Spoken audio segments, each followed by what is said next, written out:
Hi, this is Bob from Hobby Concepts. Today I'm going to do a fun little project. It's a fill-in between a bunch of other projects I'm doing right now.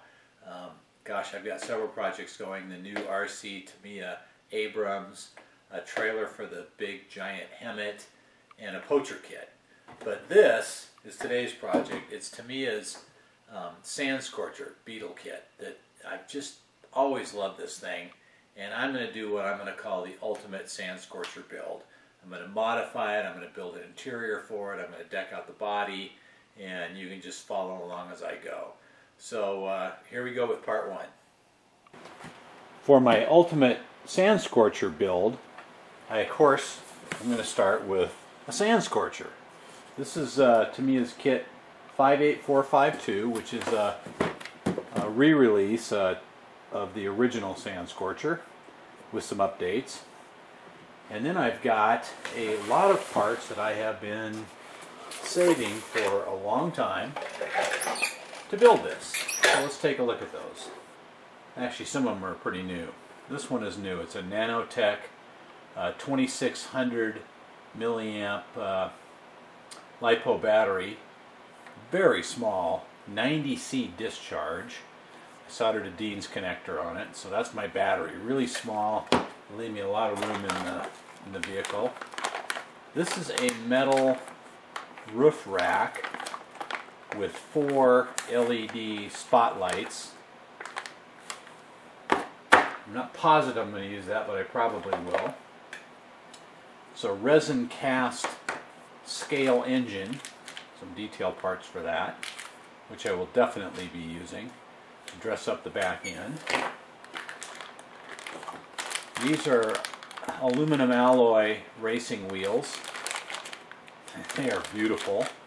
So we'll be using those. These are vacuum-formed heavy, like probably Kydex, inner wheel wells for the front and back. I will be using those.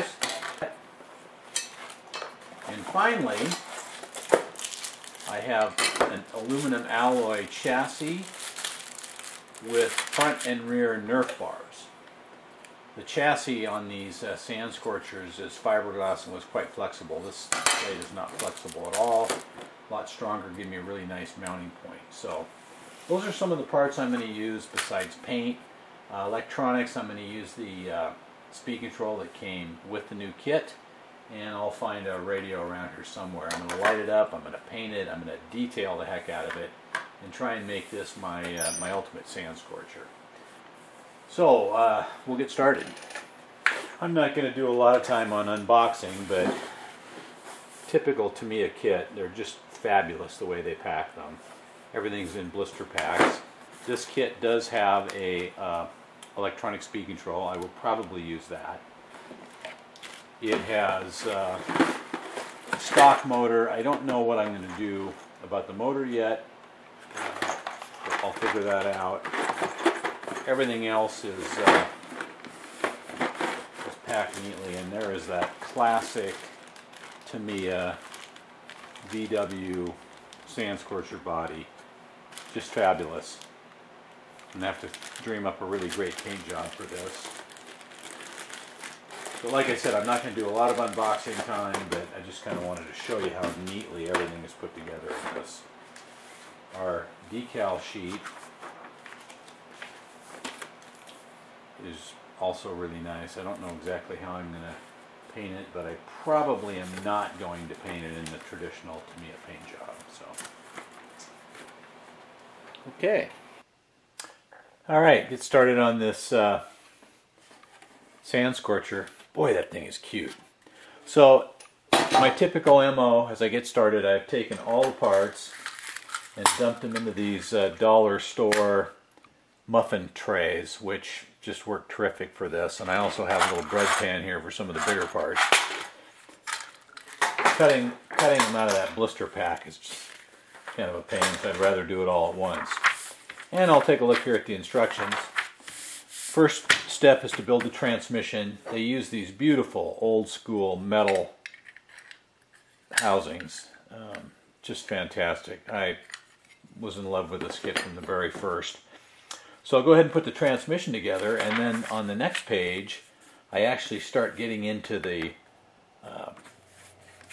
chassis, and that's where I'm going to use my aluminum chassis. So we'll build the transmission first and then move on with it. Right off the bat, a little issue. This shaft is supposed to slide in this gear, and this hex is a super tight fit, and I cannot push it on. So I'm going to use an old trick, and I'm going to use a socket that fits over the gear, and then a small socket that fits over here.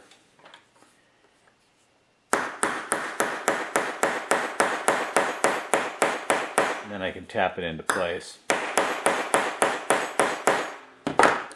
Very tight fit. Okay, much better. The old socket on the gear trick. Also, the instructions show sliding the bearing over the shaft, but I'm going to put the bearings in the case first. Just an old habit. And since there's bearings, I don't need grease on the shaft, but I will need grease around the gear. I'm going to do that when I have all the gears in. Got my bearings in there. So we'll drop this gear in. This gear just slid over the little shaft. This gear drops in here. Those all look pretty good. So add a little grease to them.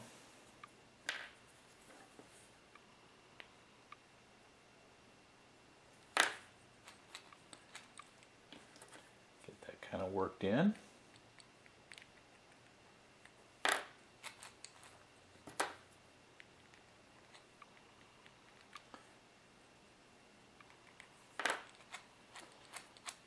Alright, now right away it shows the other side going on because the little spur gears are actually on the outside. So we'll drop the bearings in here, put the cases together. Very simple transmission on this, as it's a throwback to the very early days.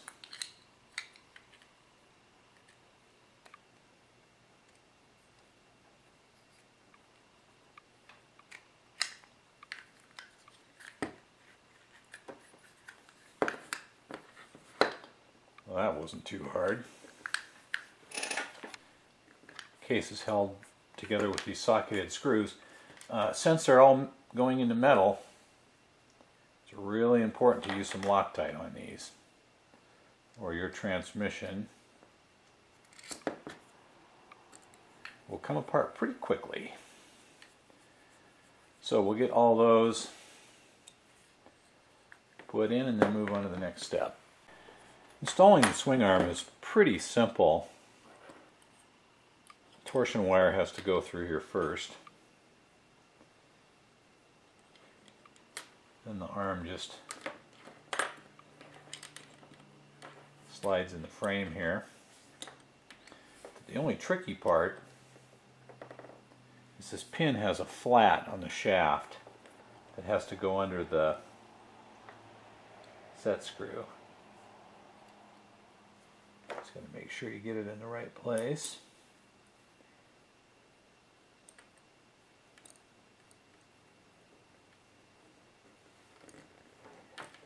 And I already added a little bit of grease to these. This pin also has a flat spot.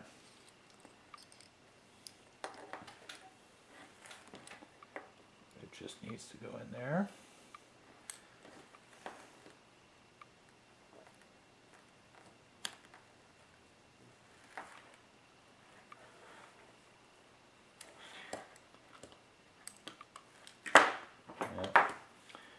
Now I don't know if I have the flat spot in the right place anymore.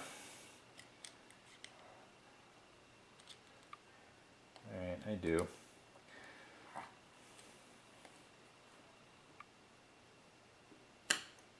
Push that into place and tighten that set screw. And those are in. The suspension on this uses a torsion shaft to give it the spring action. One thing I'm going to change, first modification, is Tamiya gives you these bearings for the outer hubs, but they are not sealed ball bearings. So I'm going to replace these two outer ones with a sealed ball bearing. Inside the transmission doesn't matter, but here sand and dirt are going to get in, so we're going to use a sealed ball bearing in the outside when we put the axle in. So lastly, we're going to slide our axle in. I've got the little snap pin in there. You can see the sealed ball bearing. Again, since we're going through a ball bearing, we don't really need any grease in there. It just attracts dirt. Line up the flat spot with our set screw. Boy, this goes together really fast. So we'll take this 70-tooth gear, slide it over the shaft, line it up with that pin. A little bit tricky in there.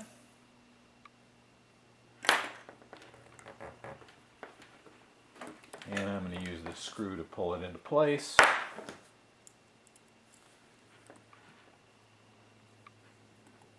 And notice I didn't put any Loctite on this yet.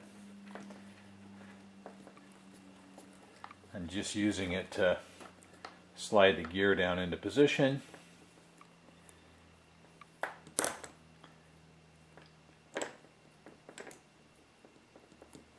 Then I'll add a little Loctite and tighten it up.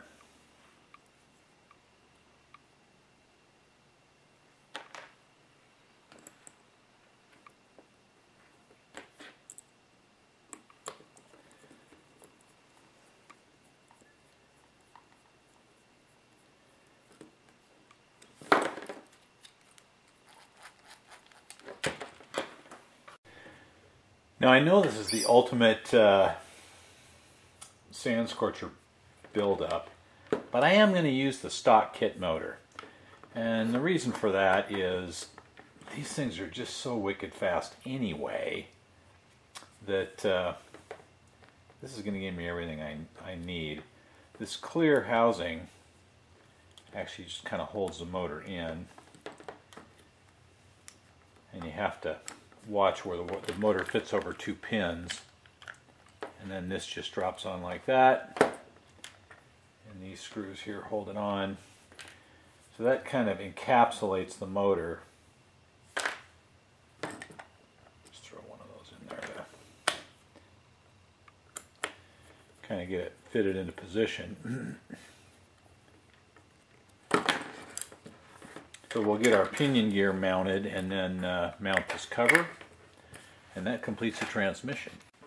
This is the original Tamiya chassis. Now this has been updated a lot for this later release kit. It's much stiffer than the original chassis, but of course this aluminum piece is completely stiff. So we're going to use this, and it came with aluminum front and rear Nerf bars. We use the original roll bar. We'll go ahead and assemble this, get our rear chassis put onto it. Here's our rear bumper Nerf bar assembly put together. So that's going to attach to the Tamiya roll bar like this. Tamiya uses these little clamps on the roll bar. They will bolt onto this like that. So we're going to mount these. It's kind of a tricky little operation here. They mount with a lock nut.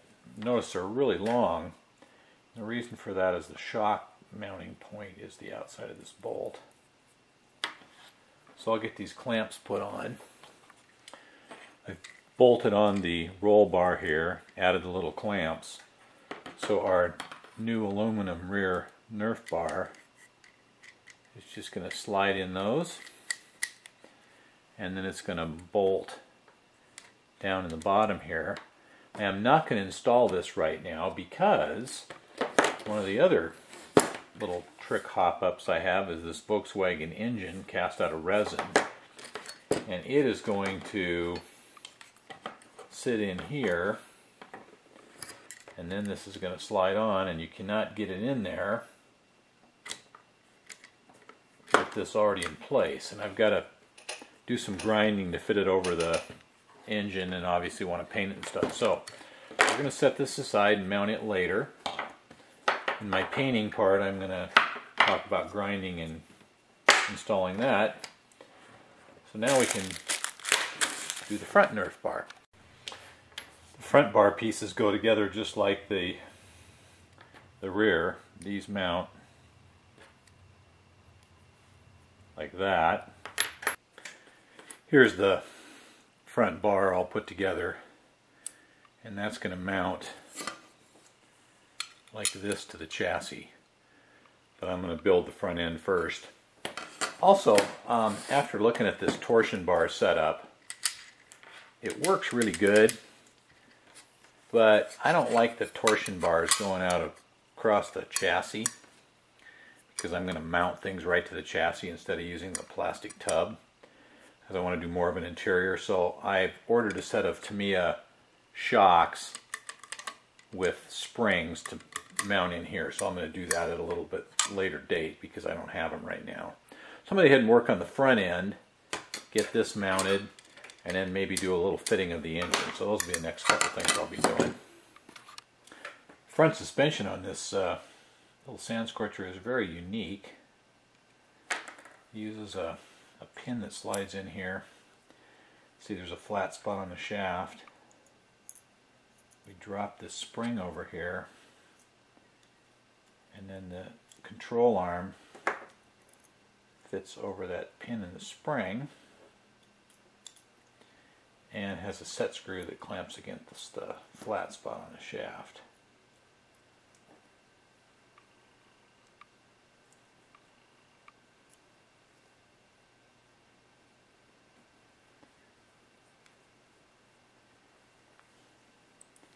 The spring then provides the shock motion for that. The bottom pin fits through the same way. Just slide that in there, a little bit of lube.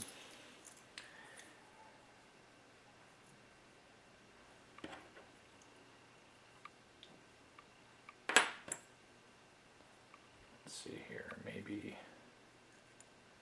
that one. And it has a little pin that holds it. Another set screw here.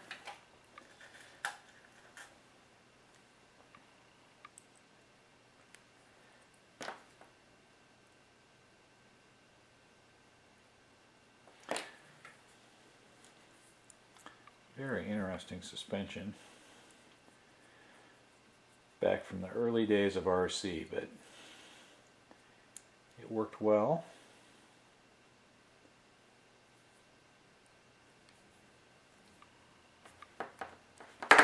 Okay, so there's one side of the front end. Build the other sides exactly the same. Funny little suspension part here. Just take a wrench, put the ball in it,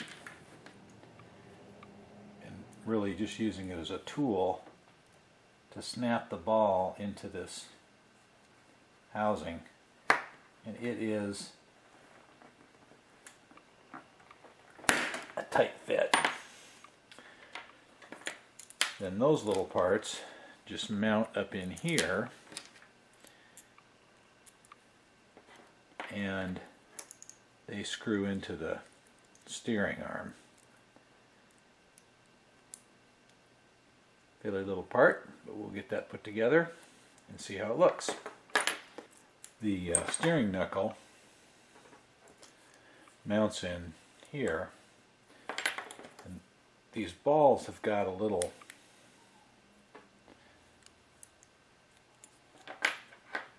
Allen screw right in the head.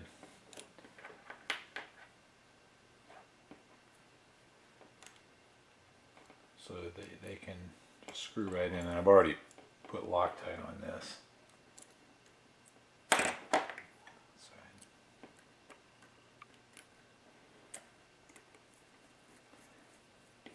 Just stick Get that one in there loosely.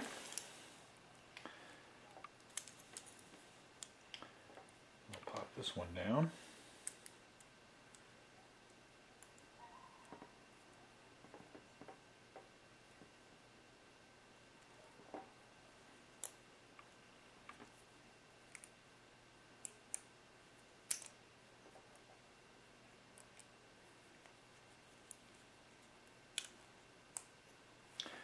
Good set of Allen wrenches really helps with building this.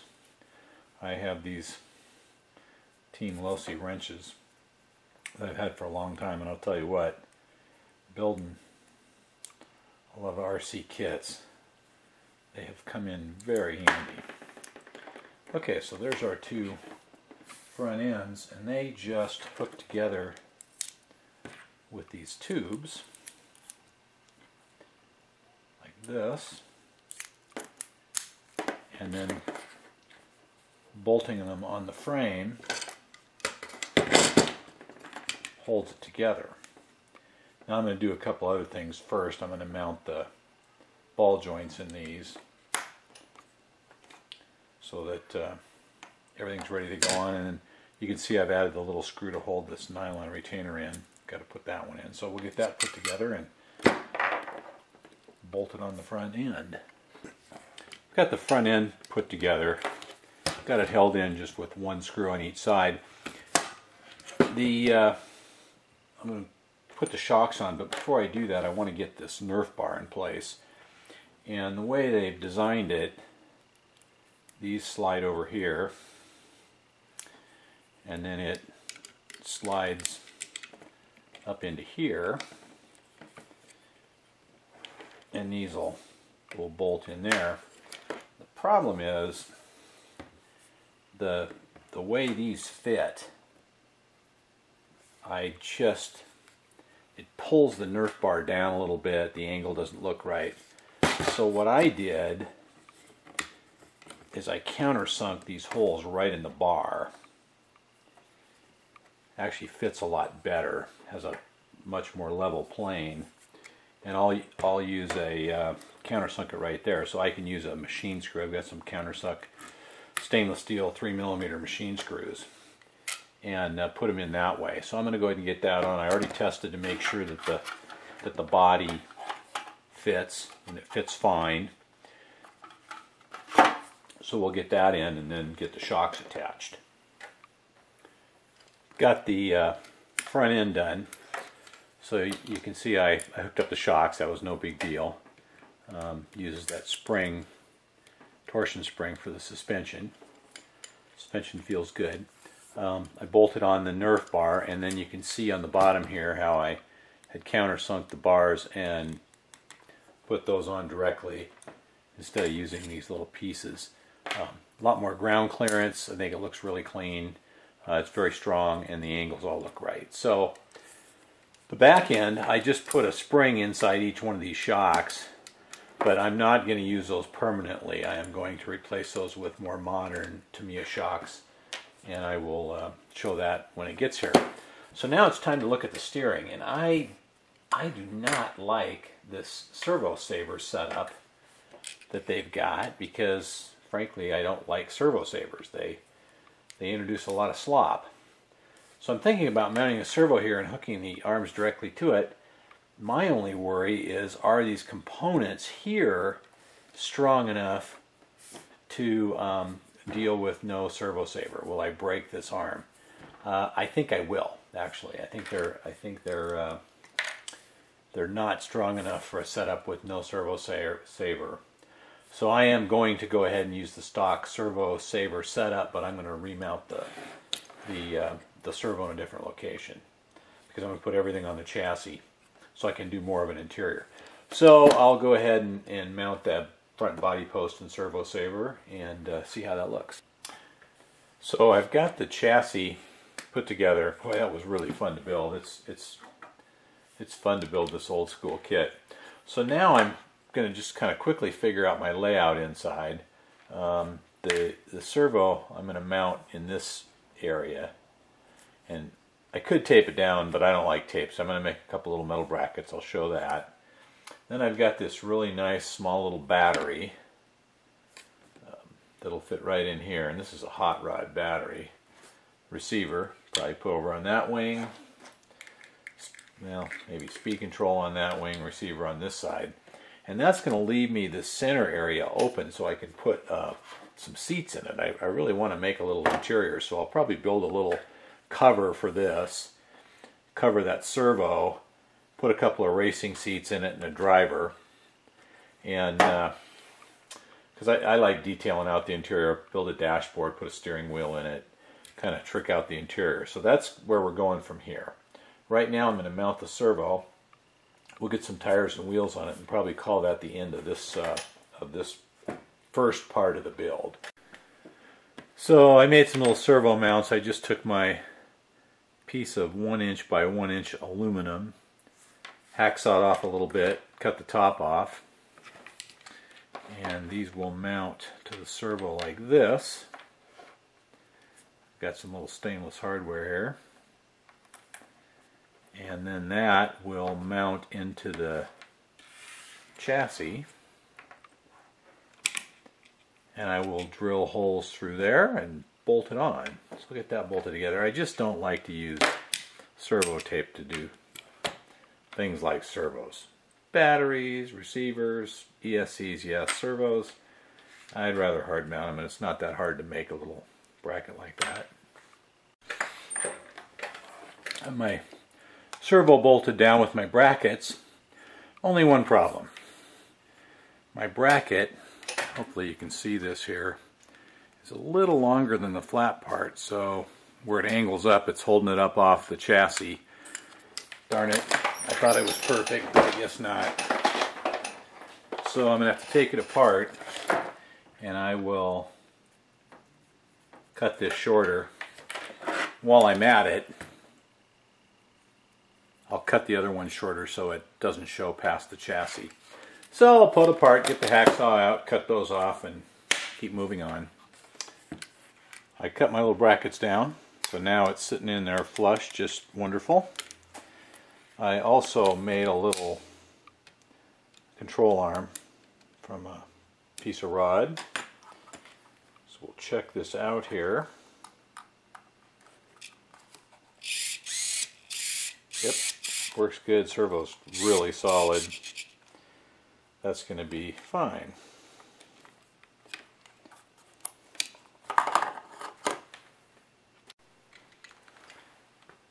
These are the kit wheels. I got these really beautiful little machined alloy wheels off of eBay. They're just gorgeous, like jewelry. So I tried those on a couple of tires. They look really nice. I will go ahead and get those put on. I'm going to throw them on here, put the body on, and just kind of see what it looks like. I added in the back body mounts just so I could check the fit of everything. And it looks really good. The body's nice and level with the chassis plate. The tires and wheels are just stuck on there temporarily right now. The chassis turned out great. Suspension's not bad, the back's not right, but we're going to replace those shocks. So in the next part, I'm going to work on detailing and painting the body and scratch building an interior and mounting the components. Try and make this into a little scale monster. I've also going to add lights and some other things. So we'll go to work on that in the next episode. So thanks so much for watching. I appreciate all your feedback. I appreciate you subscribing. And stay tuned. Lots more stuff coming.